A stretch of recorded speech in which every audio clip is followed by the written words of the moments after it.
Assalamualaikum warahmatullahi wabarakatuh.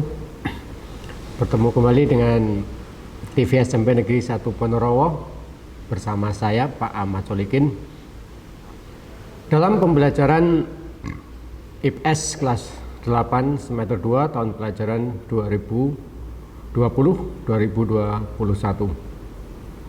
Oke, sebelumnya pembelajaran kita mulai, kita berdoa sejenak. Semoga kita diberi kelancaran dalam pembelajaran kali ini. Berdoa mulai.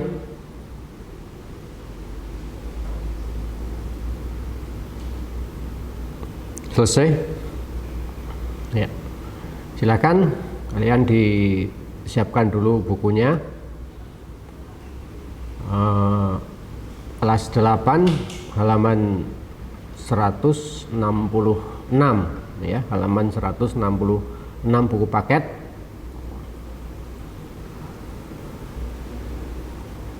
Oke, kalau sudah siap, kemudian ada buku tulisnya untuk menulis nanti tujuan pembelajarannya sehingga kita fokus dalam pembelajaran. Oke, slide berikutnya di sini. Materi pokok pada kesempatan kali ini adalah keunggulan dan keterbatasan antar ruang serta peran pelaku ekonomi dalam suatu perekonomian. Dengan submaterinya penguatan ekonomi maritim dan agrikultur di Indonesia. Ya, nanti pembahasannya kita fokus ke ekonomi maritim dan ekonomi agrikultur. Oke, silakan ditulis tujuan pembelajarannya. Slide berikutnya. Oke, ada cukup banyak pada pembelajaran kali ini, ada 10 poin. Yang pertama adalah menjelaskan pengertian ekonomi maritim, kemudian potensi ekonomi maritimnya apa saja. Yang ketiga, perbedaan antara ekonomi maritim dengan ekonomi kelautan. Yang keempat, strategi dan kebijakan dalam pengembangan ekonomi maritim. Yang kelima, mendeskripsikan ekonomi maritim di negara-negara ASEAN. Nanti kaitannya Indonesia dengan negara ASEAN. Yang keenam, menjelaskan pengertian ekonomi agrikultur. Kemudian menganalisis potensinya, nomor 7. Kedelapan, menjelaskan peran agrikultur dalam perekonomian Indonesia, dan kesembilan menganalisis hambatan dalam pengembangan agrikultur dan menjelaskan strategi pengembangan agrikultur di Indonesia. Jadi cukup banyak materi pada kesempatan kali ini. Oke, langsung saja kita ke poin yang pertama.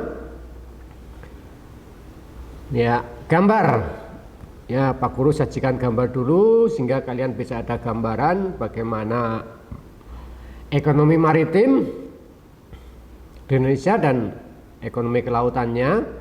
Ya, di situ ini ada aktivitas nelayan yang sedang menjaring ikan di laut dan menjemur hasil tangkapan, itu berupa ikan yang dikeringkan.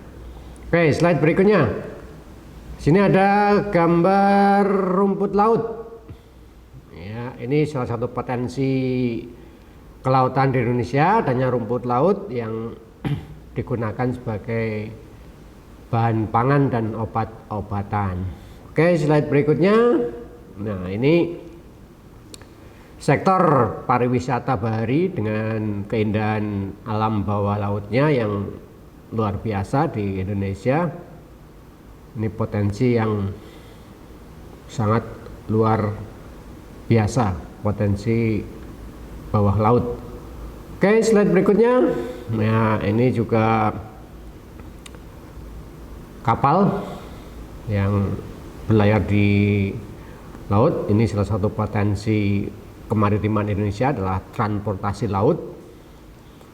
Nanti kita akan ada pembangunan tol laut ya, dengan transportasi cepat di laut, namanya tol laut nanti akan dibangun lalu lintas ya, pelayaran di laut.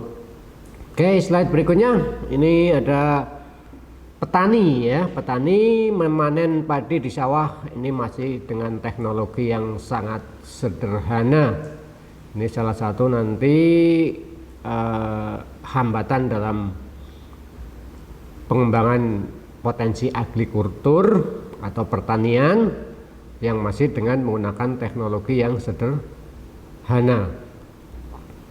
Oke, slide berikutnya. Nah, ini kita langsung masuk ke pengertian ekonomi maritim dan ekonomi kelautan sekalian, sehingga nanti kita bisa membedakan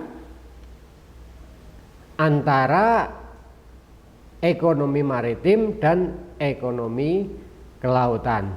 Ya, dilihat dari pengertiannya, ekonomi maritim adalah kegiatan ekonomi yang mencakup transportasi laut, industri galangan kapal dan perawatannya, pembangunan dan pengoperasian pelabuhan, beserta industri dan jasa terkait.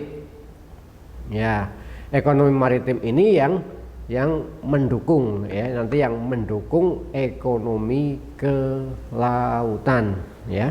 Dengan ekonomi kelautan itu kegiatan ekonomi yang dilakukan di wilayah pesisir dan lautan serta di darat yang menggunakan sumber daya alam dan jasa-jasa lingkungan kelautan untuk menghasilkan barang dan jasa.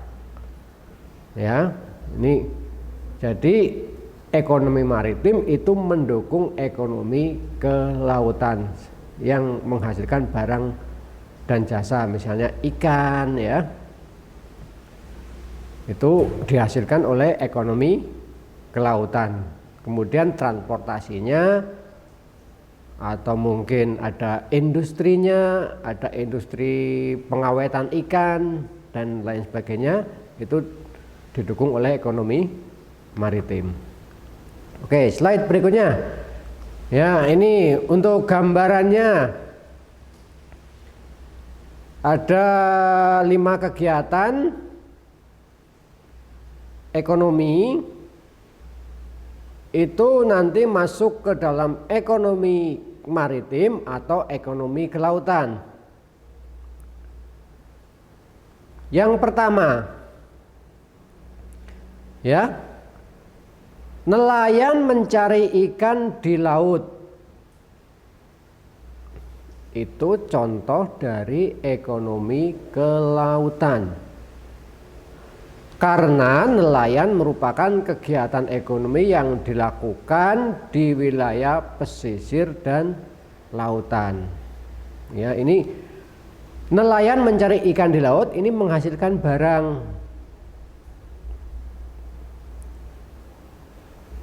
Ya.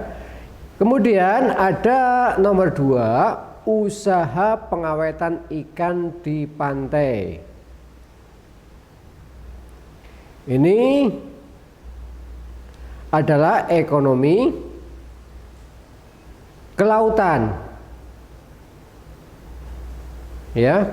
Kemudian ada usaha budidaya rumput laut. Ini menghasilkan rumput laut juga ekonomi kelautan. Kalau yang nomor 4, jasa penyeberangan antar pulau, itu ekonomi maritim. Ya, berkaitan dengan transportasinya. Kemudian yang 5, usaha pembuatan kapal dan servis kapal, itu termasuk ekonomi maritim. Ya, nah tidak berkaitan langsung dengan sumber daya alam ya. Penggunaan sumber daya alam yang ada di pesisir maupun lautan, itu kalau yang kelautan. Kalau yang maritim berkaitan dengan mendukung ya, mendukung adanya ekonomi kelautan seperti jasa penerbangan, kemudian ada usaha pembuatan kapal. Itu hal yang mendukung ekonomi kelautan. Oke, saya kira udah mudeng ya berkaitan dengan perbedaan antara ekonomi maritim dan ekonomi kelautan. Oke, slide berikutnya. Nah, pembangunan di bidang kelautan diarahkan untuk mencapai 4 tujuan. Yang pertama, pertumbuhan ekonomi yang tinggi secara berkelanjutan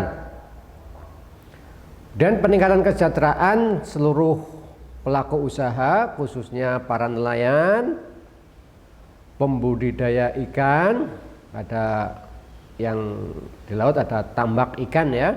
Kemudian masyarakat kelautan lainnya yang berskala kecil, ya misalnya usaha pengawetan ikan oleh skala kecil, misalnya ada ikan yang dijemur, kemudian ada ikan yang diasap, dan mungkin ikan yang diawetkan dengan cara-cara yang sederhana berskala kecil. Itu untuk peningkatan kesejahteraan pelaku usaha, khususnya para nelayan. Yang ketiga, terpeliharanya kelestarian lingkungan dan sumber daya kelautan. Ya, sebagai contoh dalam menangkap ikan misalnya, untuk kelestarian lingkungan itu pakai alat yang tidak merusak laut. Misalnya tidak boleh pakai bom laut, atau tidak boleh pakai racun ikan dan lain sebagainya. Kemudian nanti ada sampah-sampah hasil dari kegiatan kelautan, ini tidak boleh dibuang di laut. Yang keempat, menjadikan laut sebagai pemersatu dan tegaknya kedaulatan bangsa. Ya, ini dengan kita sebuah negara yang mempunyai laut yang luas atau sebagian besar adalah berupa laut, diharapkan laut sebagai sarana pemersatu bangsa, yang diharapkan adanya ya transportasi laut yang baik, sehingga antar pulau yang satu dengan pulau yang lain bisa saling berkomunikasi. Oke, slide berikutnya. Kondisi ekonomi maritim di Indonesia. Bagaimana kondisi ekonomi maritim di Indonesia? Yang pertama adalah sektor pelayarannya.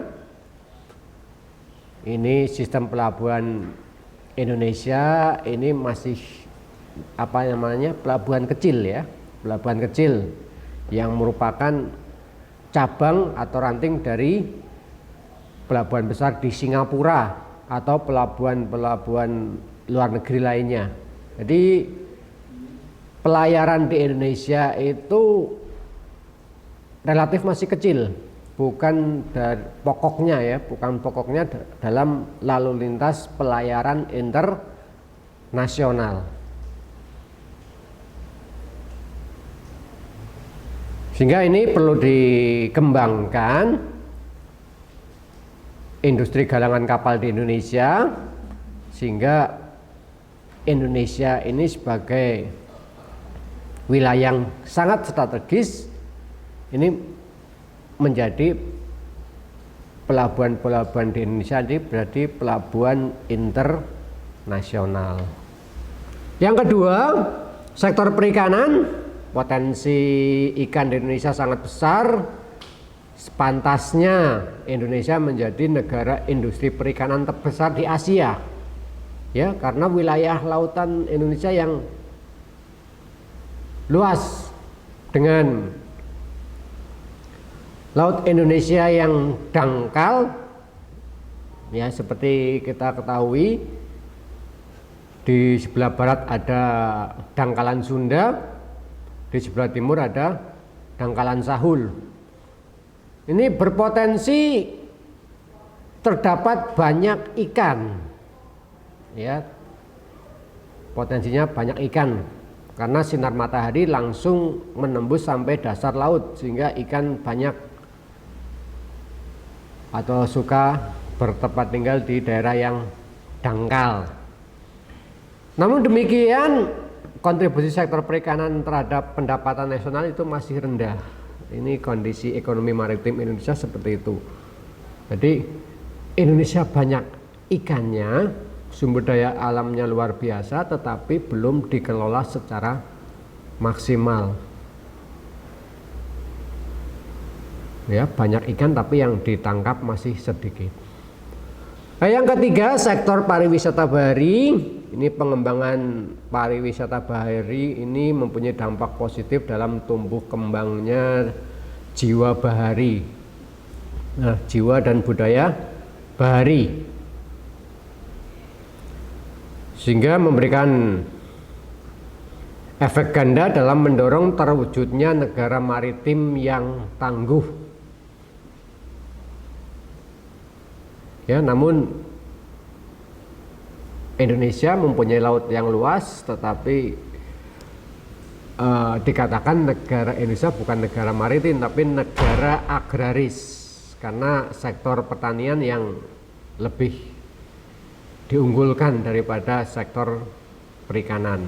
Untuk itu, ekonomi maritim di Indonesia itu dikembangkan agar berkembang lebih baik.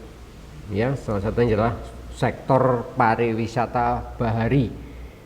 Ini memang pariwisata yang cukup mahal karena peralatannya juga relatif mahal sehingga mungkin sulit untuk berkembang.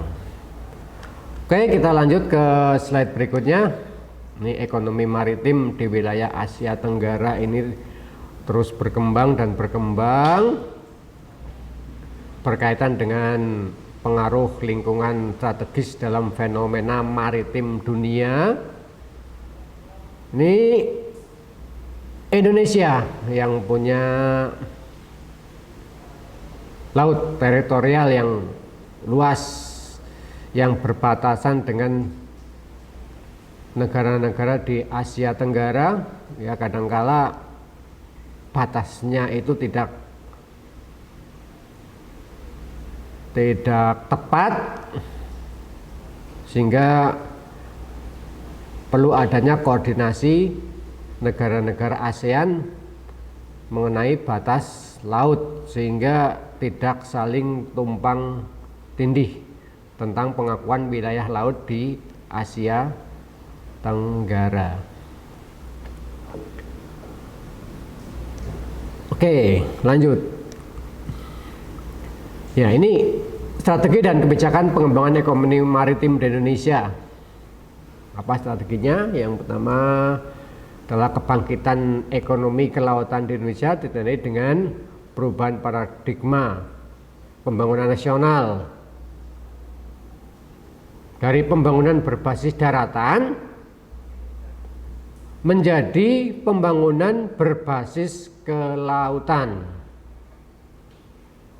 Ya, ini kita akan mengarah ke ekonomi maritim ya, sehingga pembangunan ekonominya bukan pembangunan berbasis ke daratan, tapi paradigmanya kita pembangunan ekonomi yang berbasis kelautan, sehingga sumber daya laut bisa dimaksimalkan.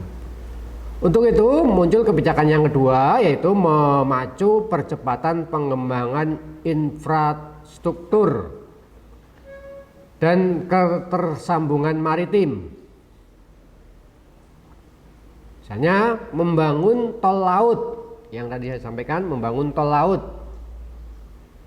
Ya, tidak perlu mengaspal laut ya, atau tidak perlu mengecor laut. Tinggal menyusun jalurnya ya, sehingga menyusun jalurnya ini lebih efisien. Kemudian muatannya juga lebih banyak kalau menggunakan jalur laut. Nah, hal ini juga harus didukung dengan pelabuhan laut dalam. ya, maksudnya bukan pelabuhan di laut yang dalam, tetapi pelabuhan-pelabuhan di pulau-pulau di Indonesia, seperti di Kalimantan, di Sulawesi, di Papua. Ini termasuk dalam kategori pelabuhan laut dalam. Kemudian logistiknya dan yang tidak perlu ketinggalan, yang tidak harus ketinggalan adalah industri perkapalan. Ini penting untuk mendukung ketersambungan maritim di Indonesia. Jadi memacu percepatan pengembangan infrastrukturnya ini harus terus dijalankan. Kemudian yang ketiga adalah berkaitan dengan Indonesia punya saudara di Asia Tenggara menyambut ASEAN Connectivity. ASEAN yang berhubungan, negara-negara ASEAN yang saling berkaitan, yang saling berhubungan, connect ya. Indonesia menyiapkan 5 pelabuhan besar, seperti Pelabuhan Belawan di Sumatera Utara, Pelabuhan Tanjung Priok di Jakarta, Pelabuhan Tanjung Perak di Surabaya ya. Kemudian ada yang di Makassar dan di Kalimantan. Ya, disiapkan ada 5 pelabuhan besar yang nanti cabangnya ke pulau-pulau kecil di seluruh wilayah Indonesia. Yang keempat, pengembangan ekonomi maritim. Ini disiapkan regulasi yang sesuai dengan semua pihak. Ya, maksudnya regulasinya harus sama, aturannya harus sama, sesama anggota ASEAN. Menjelang pemberlakuan MEA, ya, di awal materi sebelumnya sudah kita bahas MEA ya, masyarakat ekonomi ASEAN. Ini penting karena nanti dalam pembelakuan masyarakat ekonomi ASEAN, Indonesia harus menyediakan transportasi lautnya supaya Indonesia tidak ketinggalan dengan negara-negara ASEAN yang lain. Dan mengatasi masalah sektor perikanan ini menjadi sebuah keharusan. Nah, masalahnya apa? Ya, misalnya tangkapannya sedikit, kenapa? Kemudian kalau tangkapannya banyak, lalu bagaimana? Ya, dalam sektor perikanan ini hal-hal yang berkaitan dengan ikan ini perlu dikembangkan, seperti bagaimana teknologi penangkapan ikan, teknologi perkapalan, kemudian teknologi pengawetan ikan dan lain sebagainya. Oke, slide berikutnya. Ya, kita ke pengertian ekonomi agrikultur. Ya, mungkin kalian asing kalau dengar kata-kata agrikultur.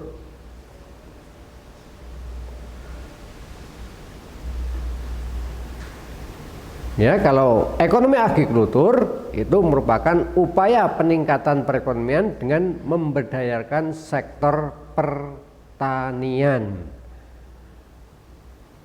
Agrikultur merupakan kegiatan pemanfaatan sumber daya hayati yang dilakukan manusia untuk menghasilkan bahan pangan, bahan baku industri, sumber energi, dan untuk mengelola lingkungan hidupnya. Ya, itu yang dimaksud agrikultur. Ya, kalau sederhana saja adalah pertanian ya, pertanian dan mungkin ada perkebunan.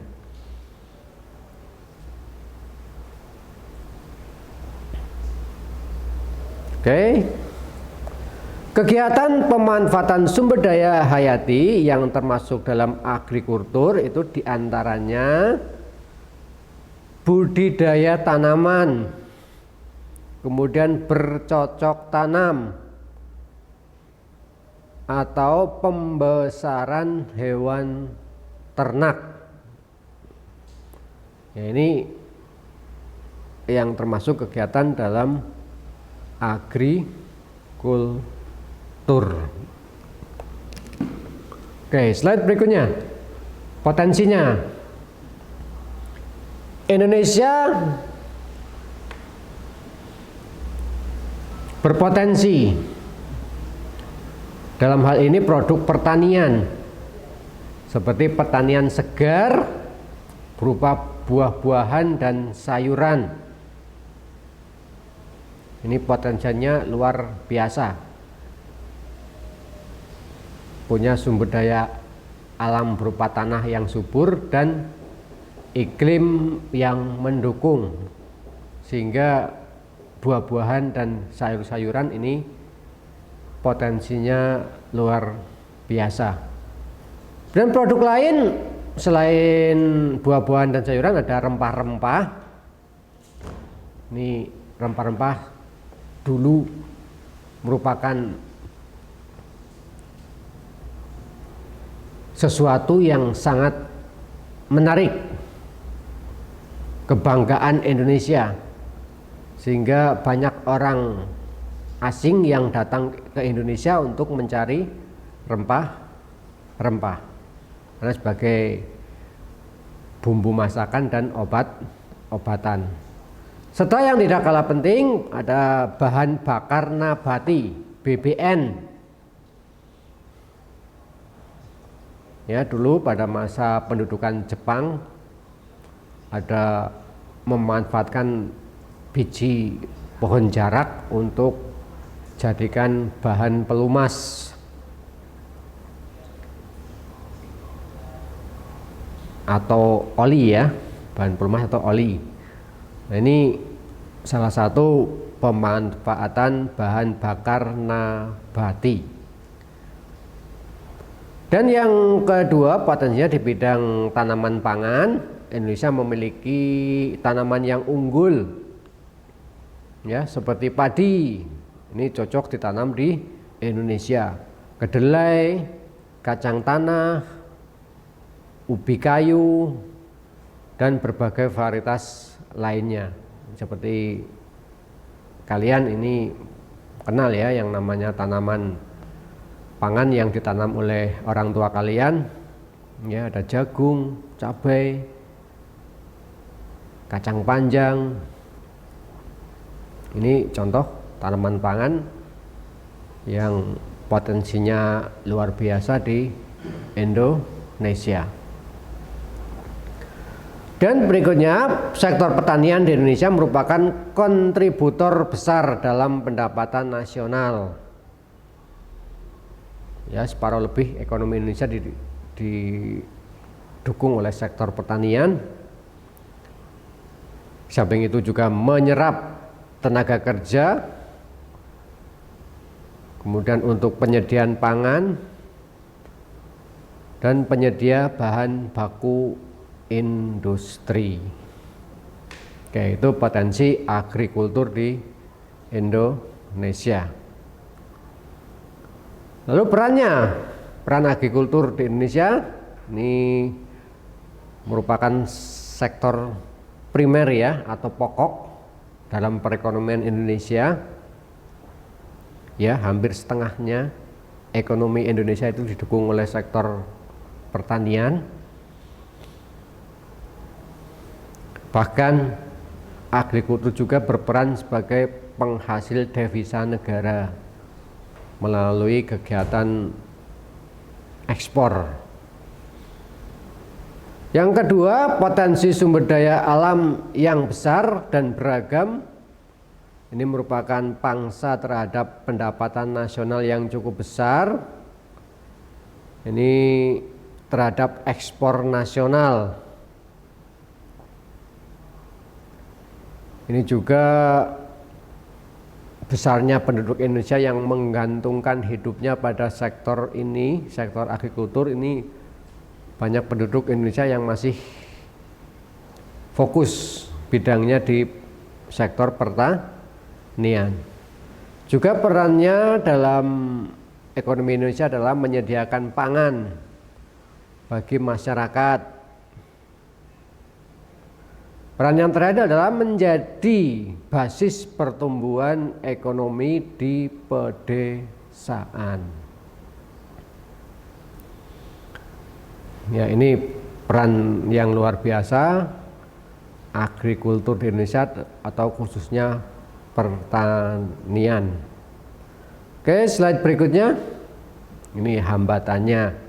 Banyak ada hambatan dari yang pertama, skala usahanya itu relatif kecil. Yang kedua, modalnya terbatas. Penggunaan teknologinya masih sederhana. Sangat dipengaruhi oleh musim. 5. Pada umumnya berusaha dengan tenaga kerja keluarga, ya, yang sedikit modal, anggota keluarga diberdayakan semua. 6. Akses terhadap kredit, teknologi, dan pasar itu masih rendah. Yang ketujuh, pasar hasil pertanian sebagian besar dikuasai oleh pedagang besar sehingga akan merugikan petani. Ya, ini kadangkala harga cabai kadang sangat mahal. Begitu panen, tahu-tahu sangat murah. Ini karena harga itu dimainkan oleh pedagang besar. Kalau di sini namanya tengkulak, ya. Tengkulak itu bisa memainkan harga hasil produksi pertanian. Yang kedelapan, alih fungsi lahan pertanian menjadi lahan non pertanian. Nah, ini semakin sempitnya lahan pertanian untuk kegiatan yang lain, bisa untuk perumahan, untuk pabrik dan lain sebagainya. Yang kesembilan, kurangnya penyediaan benih yang bermutu bagi petani.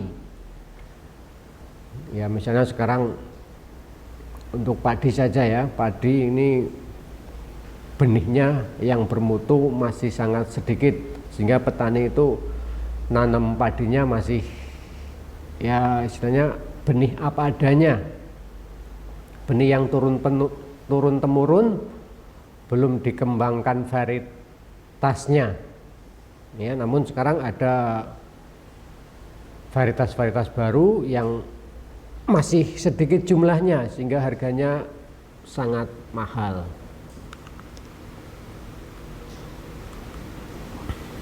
Oke, slide berikutnya, strategi pengembangan agrikultur di Indonesia. Ini ada eco farming,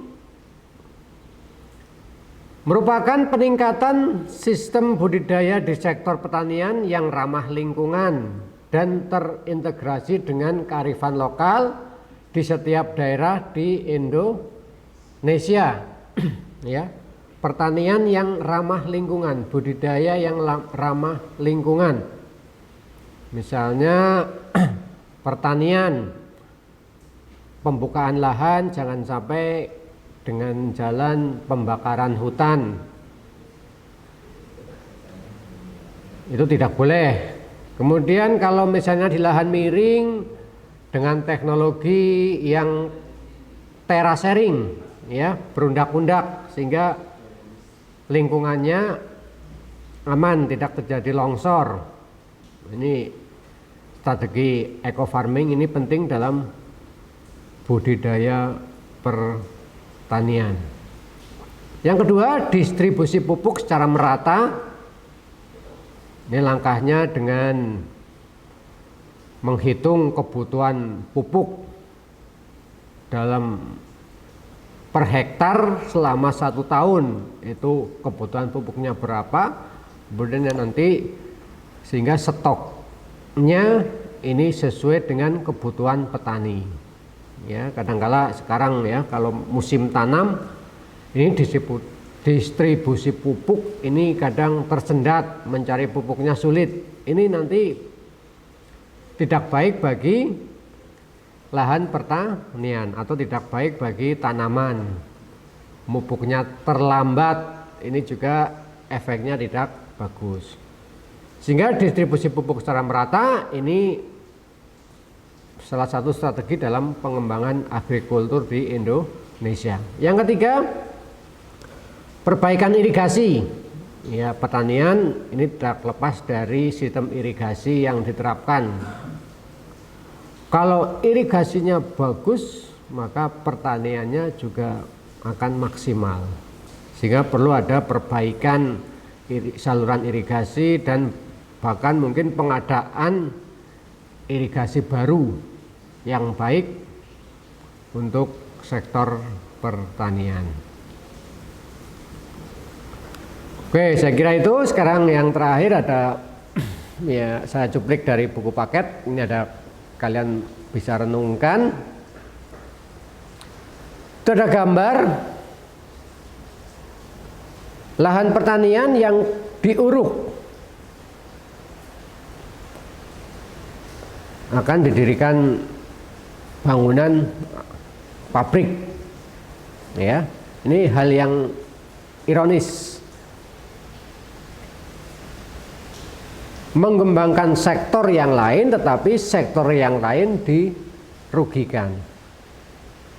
Ya, kalian pernah melihat seperti itu? Tentunya pernah ya. Kalau tidak pernah ya itu ada gambarnya bahwa lahan pertanian itu diuruk, kemudian nanti dibangun sektor non pertanian. Ini tentunya kebijaksanaan yang kurang tepat. Ini harusnya pemerintah bisa melindungi lahan pertanian dengan membuat peraturan atau regulasi yang mendukung sektor pertanian. Ya, ini saya kira banyak tempat khususnya di Pulau Jawa yang lahan pertanian diuruk untuk sektor usaha yang lain. Ya, saya kira itu pembelajaran pada siang hari ini. Untuk lebih jelasnya kalian pelajari lagi di buku paket halaman 167 sampai 180. Ya, cukup panjang. Di situ ada keterangan-keterangan lebih detail, atau kamu bisa membaca sumber lain. Kalau buka-buka buku ngantuk, ya HP Androidnya dipakai untuk browsing ya, browsing. Tinggal kalian kalau males ngetik tinggal bilang apa yang kamu cari, rekam, kemudian nanti di Google akan muncul apa yang kamu cari. Ya, nanti kalau bosen belajar main game enggak apa-apa.